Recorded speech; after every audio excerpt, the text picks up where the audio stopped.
Hello, traveler. Thank you for being here. Tonight we have a full moon. So as usual, we'll do a reading and try to connect with the current energy. Today I'm going to have you choose between these two matchbooks. Number 1 is green, earthy tones, and it has some birds on it. And number 2 is a bright pink incense match that is patchouli scented.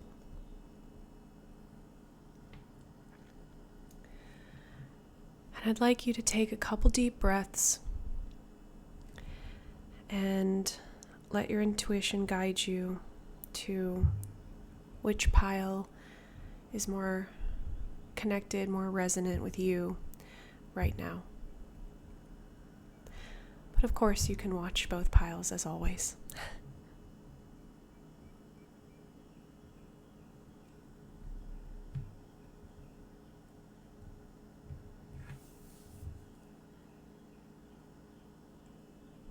Okay, I hope you've chosen a pile, and I will see what you're reading.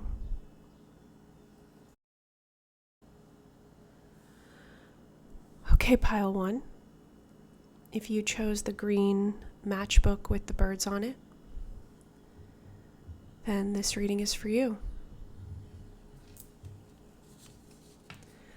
Now what we're going to do is we're going to use one of these matches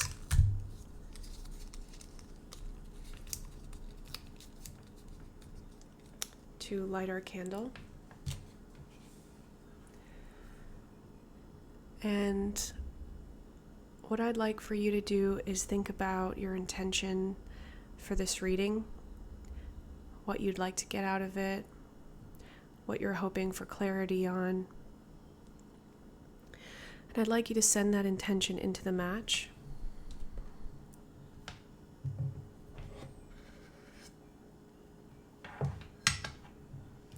So that when we light this beautiful candle,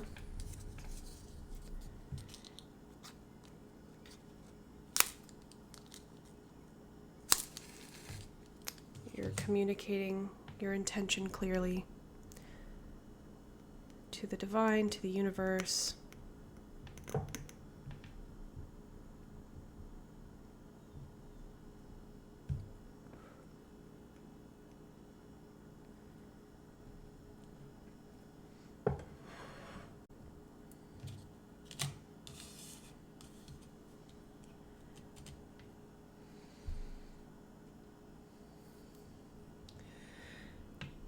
And hopefully you will get the messages that you need to hear. So as usual, we'll start with some runes.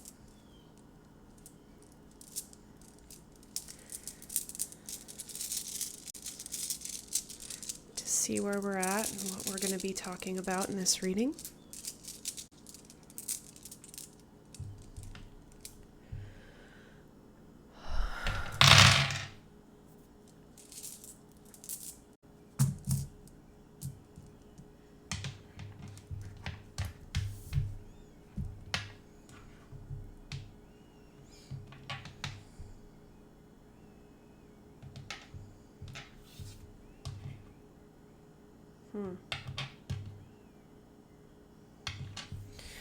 Okay, pile 1.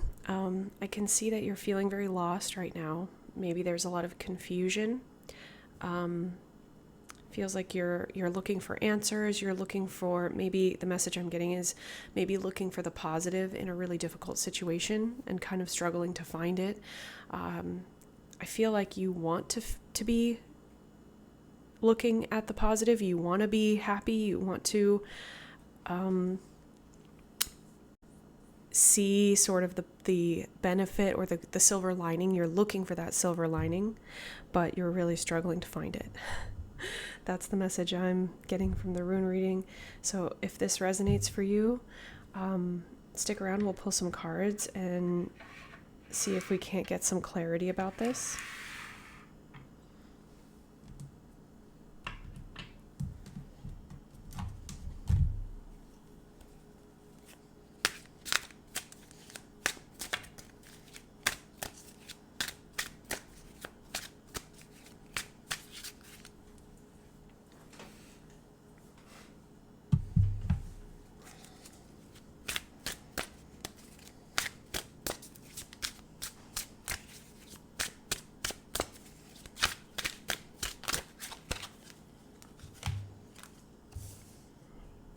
Lovers, 9 of Pentacles, 9 of Wands, and the 9 of Swords. Wow, got a lot of 9s. Okay, so right away I can tell that you've been through a lot. This is Yep, you've been extremely patient. You've put in the work here. I have a strong sense because of the Lover's card that this might be a relationship.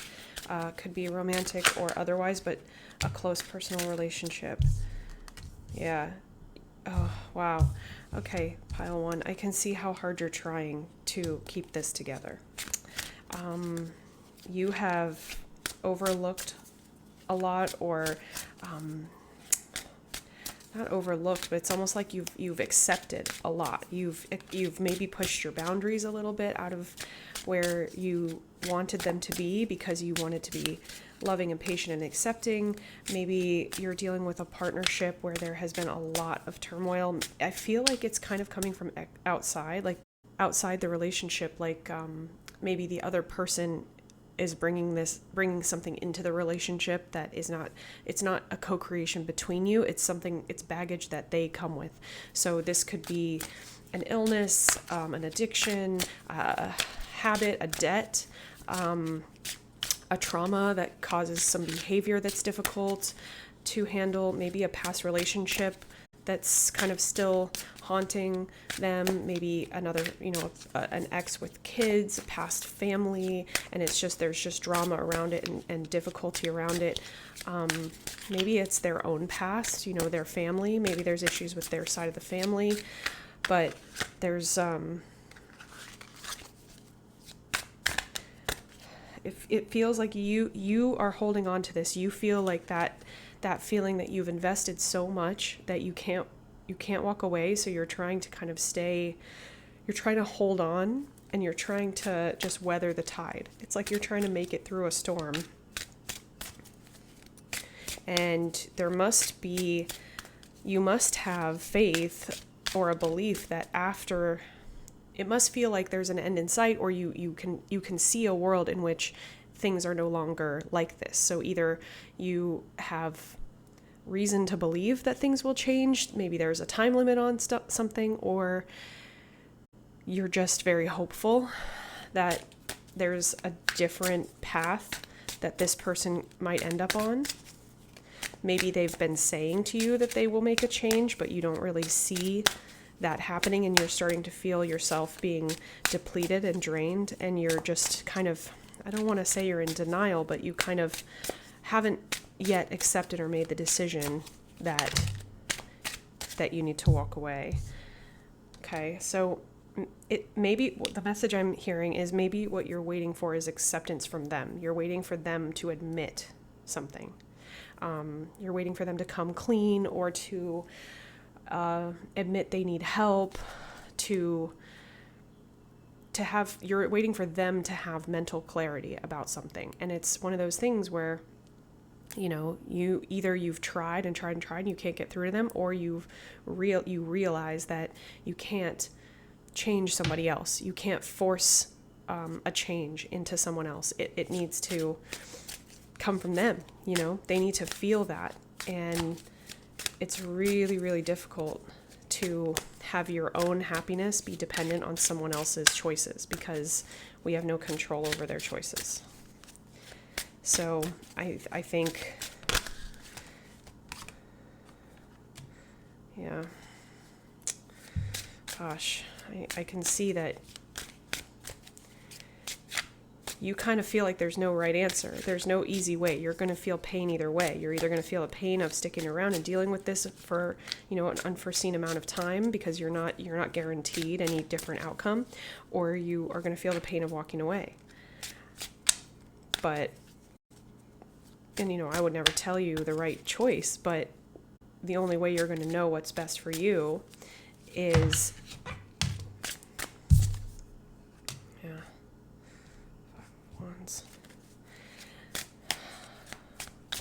is to kind of block out the factors that are coming from the third party, or not even the third party, the other party, the third party in the relationship between you and you. So anything external besides you.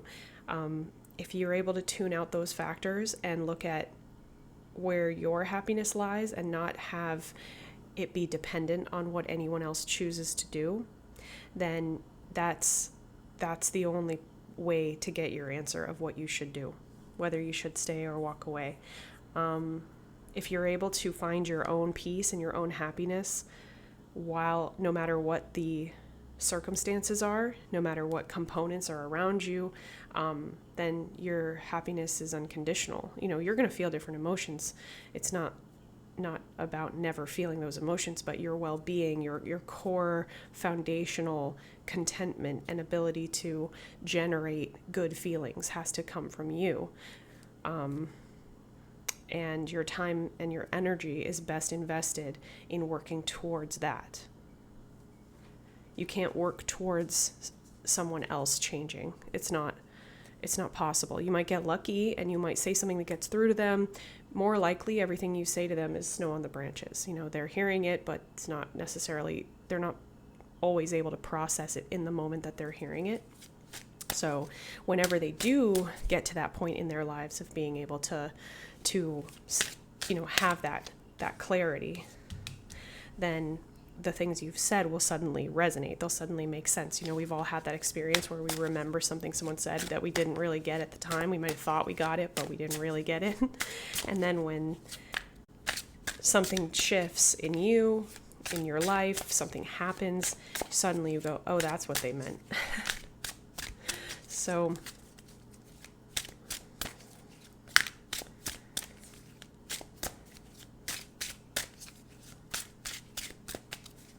yeah, no wonder you feel confused, because it's a really difficult, there's no right answer. There's never a right answer. But let's see if there's any other advice that hasn't popped out already.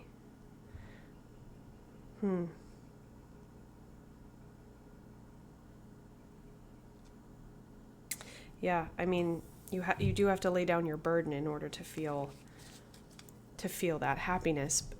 It's almost like you're holding on so tightly to your identity as it relates to this person or this situation. And your happiness and freedom lies in, it's not necessarily giving that up or walking away from it or cutting it out. It doesn't have to be an active, like, I'm walking away from this, I'm getting rid of this. It's more subtle than that. It's an internal shift of deciding that your well-being and your mood, your ability to feel good does not rely on the external circumstances of another person behaving in a certain way. Yes, of course, it's very hard to feel good when someone's, being difficult, someone's hurt, doing something that we find hurtful. It's about doing the mental work of disconnecting yourself from the expectations of outcomes from another person. So it's rewiring your brain, really. It's meditation. It's doing things that make you feel good in smaller ways, and really focusing your energy on when you do feel good. When you do feel good, if it's something that you've been able to generate alone, it's not something someone else said or did that made you feel good, and one thing that can really help with that is thinking about, what is it about, if someone else does or says something that makes you feel good, what is it about that is creating your good feeling? Someone pays attention to you, you suddenly feel good. It starts to feel like they are your source of feeling good. But what you really are feeling in that moment is you feel important. You feel validated. You feel seen. You feel loved. You feel worthy of attention. And if you're able to create those feelings without that other person, then you're on that path. It doesn't mean you need to leave that person or leave that relationship behind. It's about rewiring your brain and the way that you receive good feelings and where good feelings come from in your mind. Because there isn't only one path to feeling any feeling. You can get the same feeling from several different places. We just kind of train ourselves to expect or only like receiving it from certain sources, and then that ends up really limiting us. We feel like that's our pipeline to get that feeling, but we're actually infinitely powerful to create and to find paths. We're a very creative species, so you can forge that path in a new way, and that takes the power away from the toxic dynamic that you have, and frees you from the hold it has over you. And then what that does is it allows you to see things objectively. It allows you to remove your half of the toxic dynamic, and the other person will shift. There will be a shift because you have pulled your piece of that machine out. So the machine doesn't run the same way. And it would be, at the very least, interesting to observe those changes, right?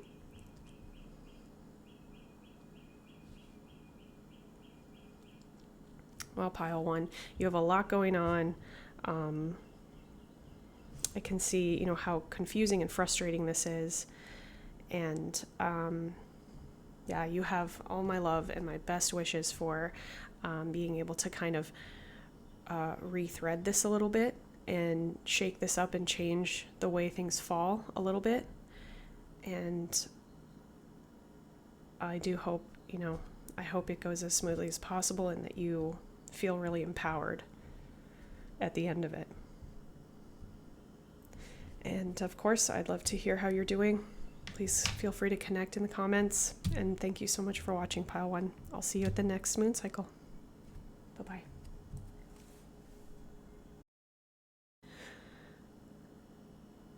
Hello, Pile 2. If you chose the pink incense match, the patchouli, then this is your reading.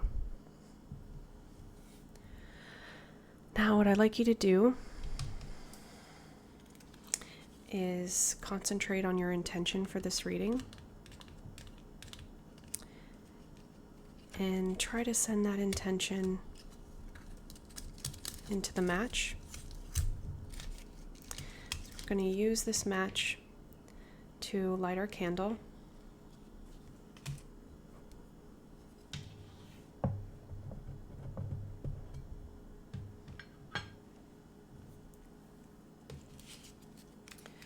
And we want to really send that intention to the universe, to our guides.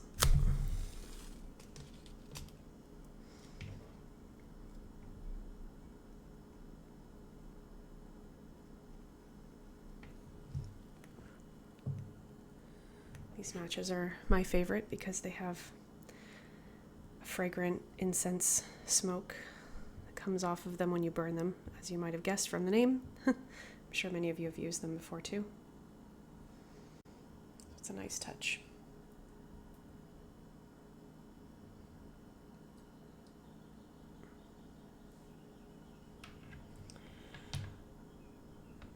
All right, Pile 2.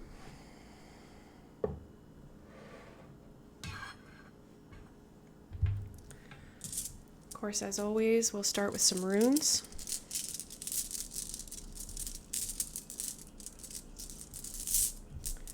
So we can see what's going on right now for you at this full moon.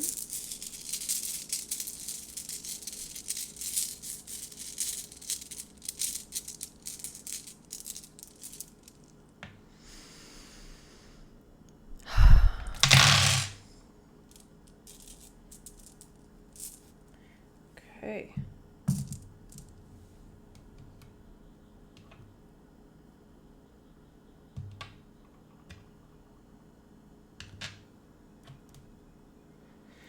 very different energy from pile 1. Pile 2, you have something really exciting happening. Maybe it's already going on. Maybe it's already started. Maybe it's right around the corner. It's something that you've either been working on a long time, dreaming about a long time. Maybe it's a family dream. I was going to say maybe something with a family business or something that runs in your family career-wise, but I don't think that that's correct. Actually, the message I was getting is it's more about fulfilling a dream that you think will make your family proud.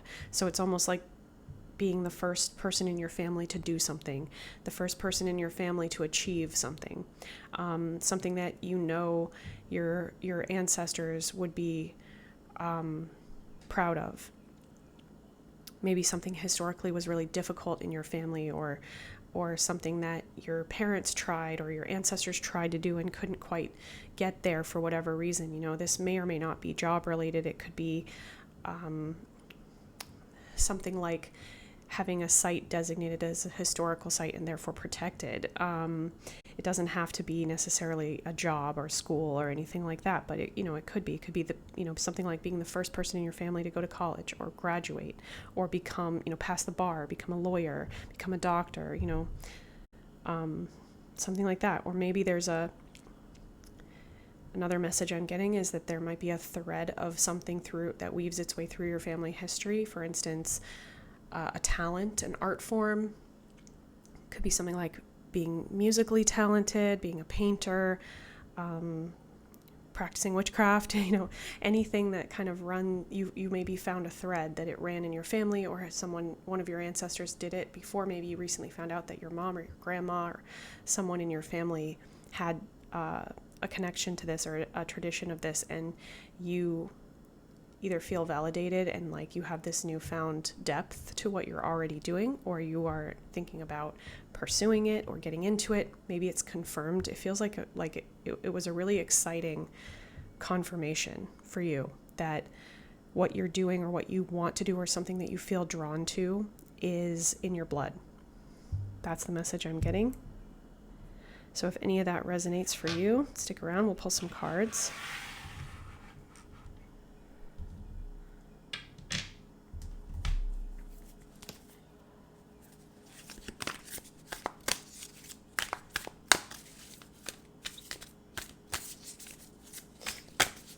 Messages do we have for pile 2? Thank you.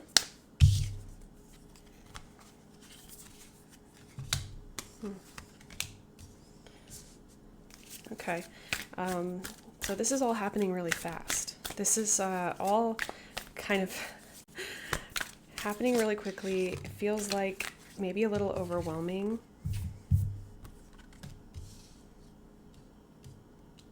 Maybe you're worried that you're okay, the message I'm getting is almost like you are doing something really out of character for you. It feels like maybe you had one plan your whole life and then something sparked you on the side. You don't really understand what the draw was or the pull was, and all of a sudden you're going down this other path and you're like, what am I doing? Am I making a mistake? Why do I feel? It's almost like you're being impulsive or in a way that's out of character for you. That doesn't need to mean being irresponsible or going off the deep end. It could just be something that's out of your normal routine or out of your typical way that you handle things, or what you thought you were going to do, what your plans were. But it feels really good. It feels right. It feels exciting. I don't feel like you have that much doubt, but you have the obligatory doubt of, wait a second, I just have to think this through for a minute. But I think overall you're extremely excited. Yeah. Maybe. Okay, this is a pretty specific message, but it feels like maybe you had a dream of something that you maybe you didn't even really dream about it. This is just something new that's happening, and it's starting to. It feels really good. It's very fulfilling. It's very creative. You're enjoying it very much, but then it's also making you money, and maybe it's a lot of money, or maybe it's more money than you expected. So you're kind of thinking like, this has to be too good to be true, because I've always thought work was called work for a reason. It's not supposed to be fun. You're not supposed to enjoy it. You're not supposed to make money off of things that are fun and pleasurable and like, you know, what you actually want to do with your time. You know, it's supposed to be you go to work and then you have your downtime, and then your downtime is when you do stuff you like. And you're all of a sudden making money off of something that you like. And it almost feels like you've cheated the system, or, you know, you didn't think that was possible. But, you know, that's beautiful. That's awesome.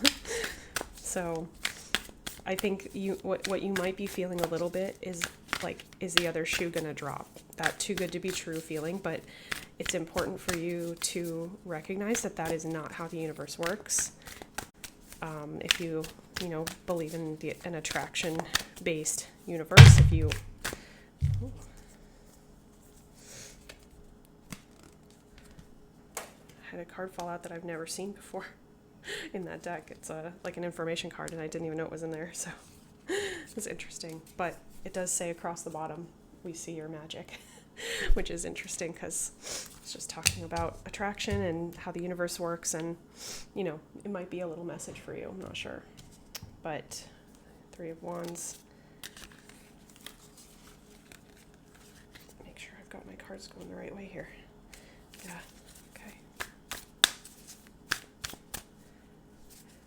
Yeah, okay. The message I'm getting, this is a little bit, you know, out there, but it might resonate for someone.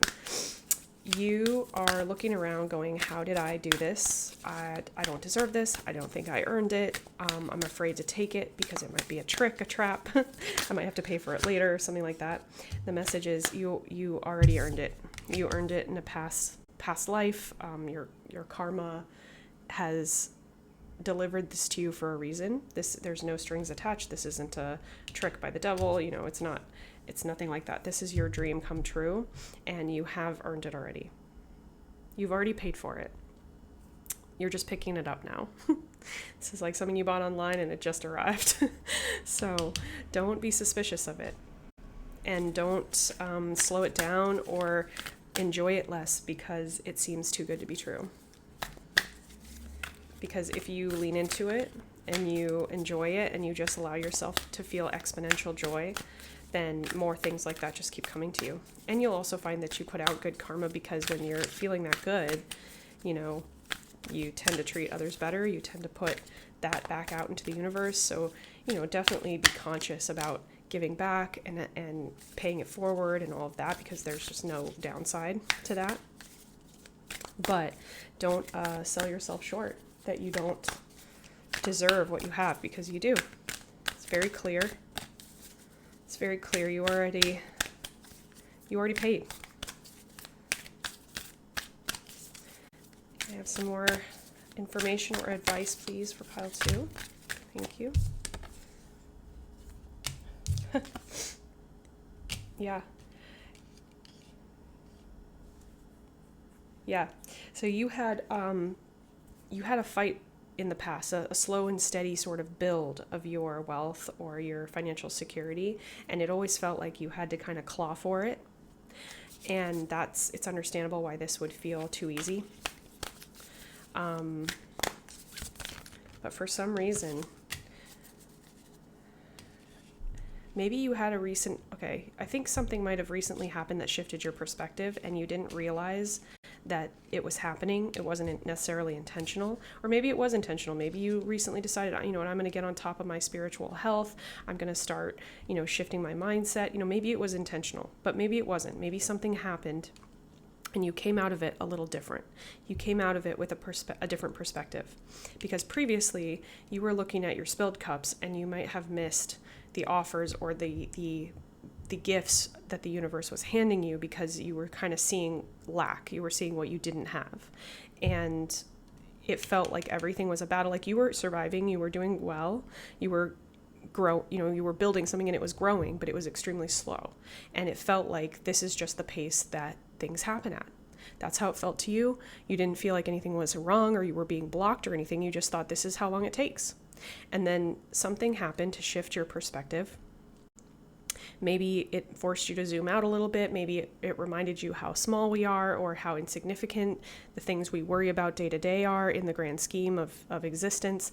Who knows what it was? Maybe it was something good. Maybe something beautiful happened and you felt a different kind of joy. Maybe you had a child. Maybe someone you love had something wonderful happen to them. I don't want to always assume that it was something bad. Oftentimes something difficult does change us. It forces that change. It's a crucible. We kind of go through and come out a little different, a little stronger in some ways, and a little more tender and raw in other ways. But it could have been a positive thing too. Maybe it was neither. Maybe it was neutral. Maybe it could have been as simple as like watching a really profound film, or listening to a podcast and hearing someone talk about something, and you just had never thought of things that way, and just something clicked inside of you, inside of your mind, and your perspective suddenly shifted, and you started to see the gifts instead of the losses. You started to see things a little bit different. And that little tiny shift, maybe it was a big shift, but even if it wasn't, that small shift started to open up the flow of prosperity towards you, because you were aligned with a higher vibration. So you're vibrating a little bit higher. Probably, I really think it was unintentional, but if it wasn't, then congrats. Here's your confirmation that it worked. But you've opened up the flow, and now things are coming to you a lot faster, and it feels easier, and you're suspicious of it, but don't be. That means it's working properly. That's how it's supposed to go. So really, it's just about congratulations. Enjoy, keep looking for little ways to shift your perspective. You're going to find it slides, your perspective slides. The way our society is structured, it's like very supportive of negative momentum. It's like, all you have to do is open your phone or watch the news. Like, you can see it's that fear-based, sensationalist sort of, that's what we're interested in. It sparks our interest, and that pulls our momentum in that direction. It's way harder to tune all that out and to focus on small, joyful things that fill you with hope and contentment and trust in the universe, and feeling like everything is going to work out for you. It's a lot harder when everywhere you look, you're seeing horrible things happening to people. But nobody reports in the news on the good stuff. So, the mass majority of what is happening to most people is, it's not like all day long we're having exciting things happen, but it's very positive to be alive, to eat delicious food, to feel warm and cozy, to feel safe, to be with your loved ones, to be out in nature and feeling the sun on you, to listen to rain, to listen to birds, whatever. And I know there are a lot of people in the world who are not having that experience right now. And it's very, very difficult to not go to that place, because we are empathetic. We want to join others where they are. We're a social creatures. So just realize you can't help from there. You can't help from inside that place. And the most help that you can do is to feel good. The most we can help others is to put higher vibrations out there. And you have to enjoy what you have in order to feel that way. As counterintuitive as it may seem. So it's more about going inward and supporting anything that makes you feel content. Contentment is a really good word, because joy is a little bit too elevated almost. Like, there's too much intensity behind it, and the less intensity, the more longevity your good feeling probably has, because it just kind of goes along at a steady pace versus spiking and then dropping, spiking and dropping. So that's just something to think of. Calm and content are really good goals, especially if you're not feeling great. Then it's really hard to jump to joy. You want to take baby steps, and maybe calm is a step closer than being ecstatic when you're not feeling good. So So yeah, just trying to work on your trust, trying to work on your calm, not looking for the other shoe to drop, just assuming that everything's going to be okay. Kind of keeps you in that better place. Yeah, joy. I'll get some clarity on this message because a little conflicting.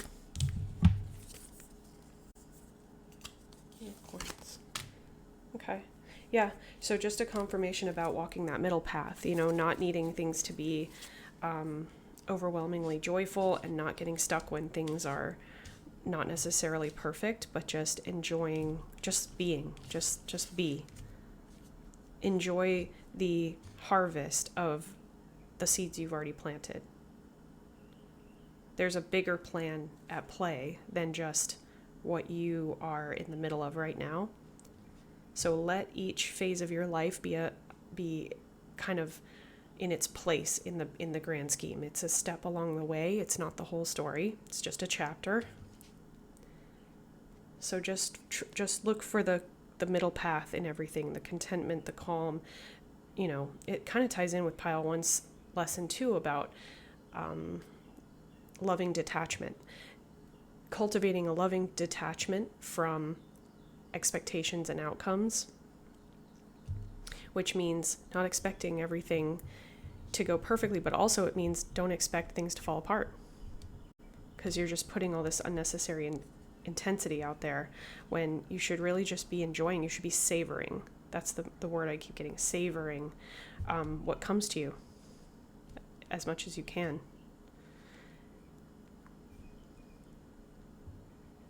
I know it's easier said than done. I know it doesn't apply to every situation. Please use your intuition if this feels like helpful advice to you. If it doesn't, if it feels wrong, or if it feels like not possible, or it feels like this doesn't connect with what you're going through or where you're at, then please listen to your own intuition. Do not try to force anything. That's the opposite of what we're being told here. Don't force anything. Just be. But if you are receiving a gift right now from the universe, from your own investment, then congratulations. Please enjoy it. You do deserve it. Don't waste any energy worrying that you don't. Don't waste any energy thinking that it's too good to be true or the other shoe's going to drop. That's not how it works. You already paid for it, so please do savor it.